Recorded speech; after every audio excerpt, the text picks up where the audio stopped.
নমস্কার বন্ধুরা, আমি শর্মিষ্ঠার কিচেনে সবাইকে স্বাগত। আজকে আমি আপনাদের সঙ্গে একটা জমজমাট রেসিপি শেয়ার করব, বেগুন ভর্তা। চলুন দেখে নিই কিভাবে বানাই। আমি বেগুনগুলোকে এরকম বড় বড় টুকরো করে কেটে নিয়েছি।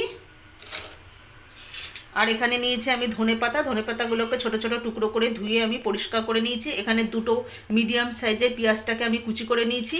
এখানে বড় সাইজের একটা টমেটো, সেটাকেও কুচি করে নিয়েছি। এখানে 4টে কাঁচা লঙ্কা আছে, 4টে কাঁচা লঙ্কাকে আমি কুচি করে নিয়েছি। আর এখানে আছে আদা আর রসুন, এগুলো আদা আর রসুনটাকে আমি কুচি কুচি করে কেটে নিয়েছি। ঝালটা আপনারা আপনাদের পছন্দ মতো দেবেন। আমি গ্যাসটা ধরিয়ে দিলাম, কড়াইটা আমি বসিয়ে দিচ্ছি। কড়াইয়ের মধ্যে আমি অল্প পরিমাণ জল দিয়ে দেবো। খুব বেশি জল দেওয়ার দরকার নেই। আমি বেগুনগুলোকে একটু ভাপিয়ে নেব, কেন বেগুনের থেকেই অনেক জল বেরোবে, এর জন্য বেশি জলের দরকার হবে না। জলের মধ্যে আমি পরিমাণ মতো একটু নুন দিয়ে দিলাম। এবার জলটা যতক্ষণ গরম না হয় ততক্ষণ আমি অপেক্ষা করব। গরম হয়ে গেলেই আমি ওপর দিয়ে বেগুনগুলো আস্তে আস্তে ছেড়ে দেবো।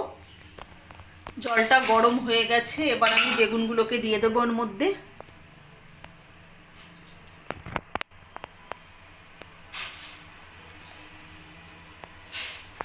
আমি সমস্ত বেগুনগুলো দিয়ে দিয়েছি। এবার গ্যাসের ফ্লেমটাকে একটু লো টু মিডিয়াম রেখে আমি এবার ঢাকাটা দিয়ে ঢেকে দেবো 5 মিনিট জন্য। 5 মিনিট হয়ে গেছে, এবার আমি ঢাকাটা খুলে দেখে নেব। আমার বেগুনগুলো ভালোভাবে সেদ্ধ হয়ে গেছে, এগুলোকে আমি তুলে নেব। এবার আমি একটা বড় থালার মধ্যে তুলে নিচ্ছি, কেন এগুলোর ওপর থেকে আবার চোকলাগুলো ছাড়াতে হবে। ঠান্ডা হয়ে যাওয়ার পর, গরম অবস্থায় ছাড়ানো যাবে না। আমি এর জন্য উল্টো করে রাখছি। আমি বেগুনের চোকলাগুলো আমি ছাড়িয়ে নিয়েছি। আমি কড়াইয়ের মধ্যে 5-6 চামচ সর্ষের তেল দিয়ে দেবো। আর বেগুন ভর্তা সবসময় আপনারা সর্ষের তেল দিয়েই করবেন, তাহলে খেতে খুব সুন্দর হয়। একদম এর স্বাদটা একদম অসাধারণ হবে। তেলটা ভালো করে গরম হয়ে গেছে, এর মধ্যে ফোড়নে আমি দিয়ে দেবো গোটা জিরে। আমি 2টো শুকনো লঙ্কাকে আমি অর্ধেক করে ওর মধ্যে দিয়ে দেবো কড়াইয়ের মধ্যে। শুকনো লঙ্কাটা ভালো করে ভেজে নেব। শুকনো লঙ্কা আর জিরেটাকে ভালো করে ভেজে নেব। শুকনো লঙ্কার জিরেটা ভালো করে ভাজা হয়ে গেছে। এখানে আমি আদা আর রসুন কুচি যে রেখেছিলাম সেটা আমি কড়াইতে দিয়ে দেবো। আদা আর রসুন কুচিটা আমি ভালোভাবে ভেজে নেব। আদা আর রসুন কুচিটা ভালোভাবে ভাজা হয়ে গেছে। এখানে আমি পেঁয়াজ কুচিটা দিয়ে দেবো। পেঁয়াজ কুচি, টমেটো কুচি আর কাঁচা লঙ্কা কুচিটা আমি দিয়ে দেবো। এবার ভালো করে ভেজে নেব। পেঁয়াজ, কাঁচা লঙ্কা, টমেটোটা আদা রসুনের সাথে ভালোভাবে ভেজে নেব আমি। পরিমাণ মতো নুন দিয়ে দেবো। 1/2 চামচ হলুদ গুঁড়ো দিয়ে দিলাম। আর 1/2 চামচের থেকে কম আমি একটু জিরে গুঁড়ো দিয়ে দিলাম। মশলাটা ভালোভাবে কষিয়ে নেব। আদা রসুন পেঁয়াজ টমেটো কাঁচা লঙ্কাটাকে ভালোভাবে আমি একটু ভেজে নেব সুন্দরভাবে, যতক্ষণ না আদা রসুন আর টমেটো কাঁচা গন্ধটা চলে যায় ততক্ষণ আমি এটা ভালো করে ভেজে নেব।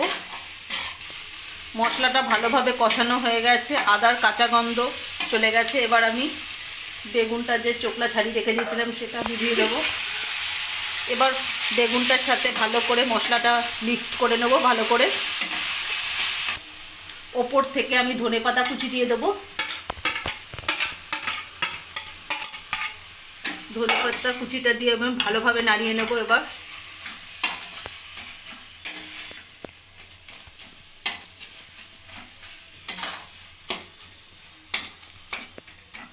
একবার এইভাবে বেগুন ভর্তা বাড়িতে বানিয়ে খেয়ে দেখবেন, রুটি দিয়ে একেবারে অসাধারণ। এখন প্রচুর ঠান্ডা পড়েছে, এই ঠান্ডার সময় এইভাবে একবার বেগুন ভর্তা বানিয়ে রুটি দিয়ে খেয়ে দেখবেন, দারুণ লাগবে। আমার বেগুন ভর্তা একেবারে রেডি। দেখুন কত সুন্দর হয়েছে বেগুন ভর্তা।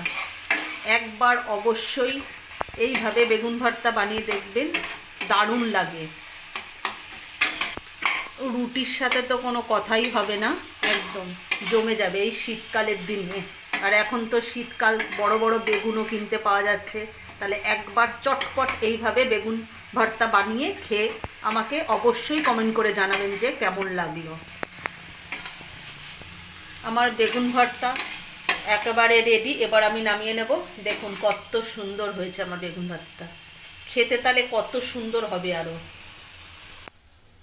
আমার বেগুন ভর্তা নামানো হয়ে গেছে। আজকে যদি আমাদের বেগুন ভর্তা রেসিপিটা যদি ভালো লেগে থাকে তাহলে লাইক, কমেন্ট, শেয়ার বা সাবস্ক্রাইব করতে ভুলবেন না।